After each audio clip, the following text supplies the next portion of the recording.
गेल्या 2.5 वर्षात महायुती सरकारनं केलेलं काम पाहून मतदारांनी महायुतीला भरभरून मतदान केलंय. काम करणाऱ्यांसोबत जाण्याचा निर्णय लोकांनी घेतलाय. त्यामुळे शिवसेनेत दररोज विविध पक्षातील कार्यकर्ते प्रवेश करतायत. याच पार्श्वभूमीवर विधानसभेवर महायुतीचा भगवा झेंडा फडकला. आता महापालिकांवर भगवा झेंडा डौलानं फडकेल असा विश्वास शिवसेनेचे मुख्य नेते राज्याचे उपमुख्यमंत्री एकनाथ शिंदे यांनी व्यक्त केलाय. नौपाड्यातील उभाटा गटाचे उपविभाग प्रमुख प्रीतम राजपूत, उपविभाग प्रमुख राजेश पवार, गटप्रमुख सुधीर ठाकूर, शाखा प्रमुख दिनेश चिकणे यांच्यासह 20 पदाधिकाऱ्यांनी उपमुख्यमंत्री शिंदे यांच्या उपस्थितीत शिवसेनेत प्रवेश केलाय. त्यावेळी ते बोलत होते. आनंद आश्रम येथे झालेल्या पक्षप्रवेश सोहळ्यात खासदार नरेश म्हस्के, माजी महापौर मीनाक्षी शिंदे आदी उपस्थित होते.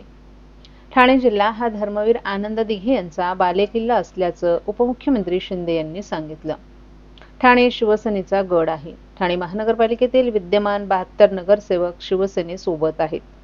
ठाणे जिल्ह्यातील अनेक तालुक्यांमधून दररोज शेकडो कार्यकर्ते शिवसेनेत प्रवेश करतायत, असंही उपमुख्यमंत्री एकनाथ शिंदे यांनी सांगितलं.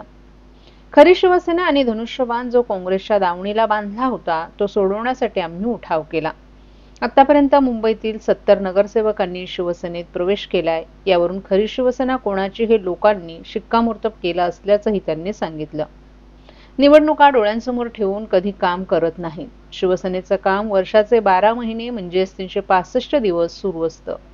शिवसेना आणि उबाटामध्ये हा फरक आहे असा टोलाही उपमुख्यमंत्री एकनाथ शिंदे यांनी यावेळी